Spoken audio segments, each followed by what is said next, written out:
Hey guys, the chicken or fitness news now is here, and today I wanted to talk about some of the best upgrades I've been able to make for my home gym.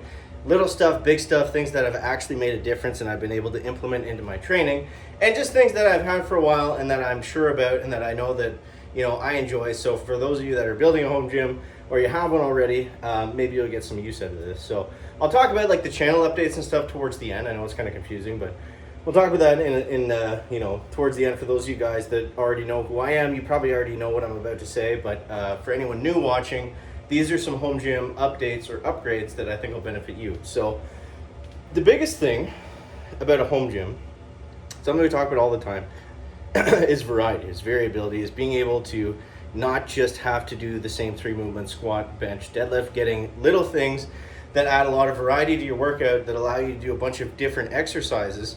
Ideally on a budget, not always the case. Equipment is expensive, but some things, make a fairly large difference. So I'm going to go over some of the cheaper things that I have here that I've got a ton of use out of. So number one, since it's right here in front of me, is a curl bar. This is great just because it simply adds variety. It adds variety. It allows you to do, I mainly use it just for curls and skull crushers.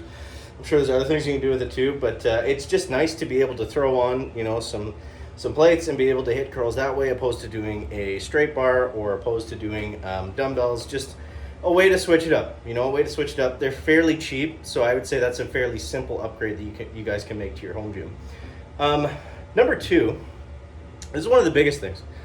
If you guys don't already have one of these, I'm talking about the television. Now, it might sound silly, but it's true. I mean, the cost of TVs nowadays, they're so cheap. I've had this TV for, 3 years. I think I got it for like $200 on Black Friday. It's a smart TV, so you just have to plug it into the wall as long as you have internet. And it makes a difference. It makes the space an environment that you want to be in, an environment that you want to train in. This is a dungy 100-and-something-year-old basement. So not ideally a space you would typically want to go, but you get your Homer flags on the wall, you get your decorations. TV, speakers, a good set of speakers. I've got one over there. It's called the Garage Rocker. I like it because I can bring it outside too. I can bring it upstairs. It works, plugged in, not plugged in. Again, around the same price as the TV. I think it was like $150, a little bit more pricier for a speaker. But that's the best part about having a home gym, right? Is you can blast your music. You can listen to podcasts if you want to. Sometimes I'll do that. Is I'll throw music on here, and then I'll just put I'm literally watching everybody's favorite Sam Sulek right now, just to enhance the training a little bit, right? It just makes it more fun. Like I said, a space and environment that you want to be in. So little things like that make a big difference. Also, the lighting is big. That's something a lot of people have talked about before. I initially had the cheap Amazon things, and they work well. It just didn't work well for my setup because I've got such a low ceiling space. So eventually I just upgraded to pot lights and put those in. Much more expensive, but really just opened up everything and makes it, again, a place that you want to be in, a place that you want to train in, a place that's not just a dungy, dark old basement where you don't mind spending extra time in. So the next thing I would say, this one kind of goes without saying, but bands. There's so many things you can do with bands. Like, you can use bands. I use this one. It's got a little hook right here that goes in the floor joist, and I do it for tricep press down. And it works awesome. Like, there was stuff I used to do when I went to like a commercial gym back in the day. Like 4 years ago, but that I would just do specifically only with a band. So, it's a cheap thing. You can use it for warm-up stuff. You can use it for, sometimes dedicated movements. The one thing I don't have down here is a lat pull down. So I find actually throwing a band on bent over rows, and if you get them in the right spot, you can get a really nice kind of lat contraction out of them almost. So they're very handy. Obviously, warm-up, prehab, blah, blah, all that stuff. Throwing, a set of bands on a set of squats is just a nice way to change it up, keep it fresh. Again, going back to variety, variability, that kind of thing.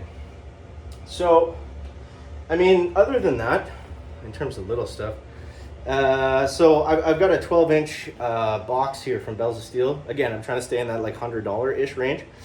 Again, just a nice way to change up the squats if you're feeling rough or your knees are bugging you or whatever.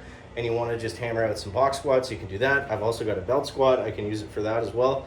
And if nothing else, it's it's something you can set your stuff on. It's a handy little table, and it's a quality box. Obviously, it can support lots of weight. So again, another way just to change things up. You'll notice a common theme here. A lot of this stuff is for lower body movement specifically. I don't know why. I just kind of thought about that today, but it's like squats and deadlifts are the hardest, least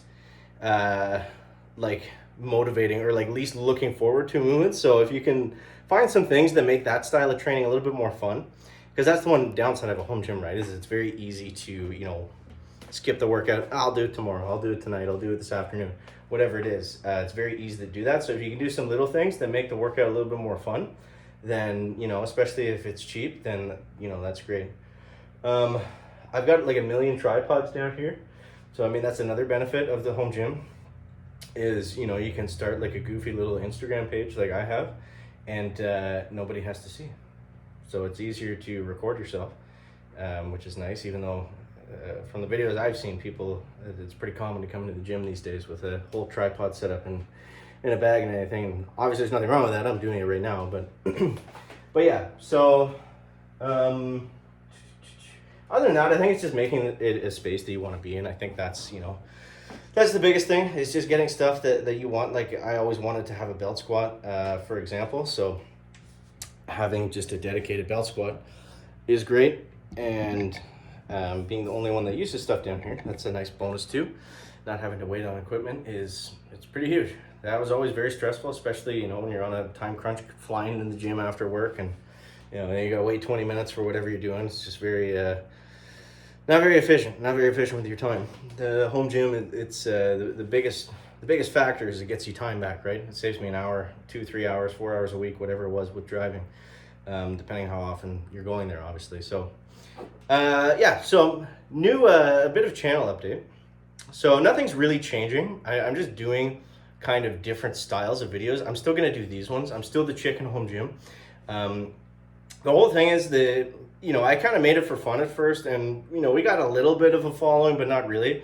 And I was trying to pull from my main channel. I have like almost 36,000 subscribers on that one. So I was trying to build up the brand, kind of like keep everything chicken, and then hopefully it all comes together. It didn't really work out, and I'm not just gonna keep doing that. I want to try new things, and I've had a lot of fun on the last few videos talking about Omar Isuf, Sam Sulek. We talked about the overhead press world record. I want to do more stuff like that too. It's just the thing is that style of video, it's more like you're on the computer versus like sitting down here in the gym. I mean, I probably could do that, like set up a thing, but it's just, I don't have that time, and it's too much of a pain in the ass. So I'm still essentially doing the same amount of home gym content the way I was before, because I was only really posting like maybe once a week or two. I wasn't really dedicated to it. So now I'm gonna go firm, like at least 3 videos a week on this channel. If I get something or buy something, I'll do like an impressions or review or something like that, if there is something interesting that pops up in the news around home gyms. But yeah, so I'll still do the home gym stuff, but I want to branch out, and I've done better on those last few videos than I had with like my last 10 like home gym related stuff. Like the home gym thing was cool for a minute, like with COVID and everything, and I know there's guys that do it that grew a following doing that, which is great. More power to them, but it wasn't really working out for me. So, and at the end of the day, I just wanted to kind of do something a little bit different. And yeah, like I said, nothing's really changing. It's just I wanted to explain that because I felt like it'd be kind of weird if I just like changed the name to Fitness News, which I don't even know if I'm going to keep yet. But I don't know. I just thought it'd be kind of weird if I just changed the name, just like didn't talk about it at all. So there's your update on the chicken. There's your update on some updates or upgrades that you can do for your home gym. So I hope that helps you guys out. You guys let me know down below in the comments what you think, or some of you other guys out there, you home gym guys, what would you say maybe is your top 2 or 3 under $100 things that you actually use like almost every workout and get a lot of benefit out of? Let me know that down below in the comments. Appreciate you guys. We'll catch you in the next one.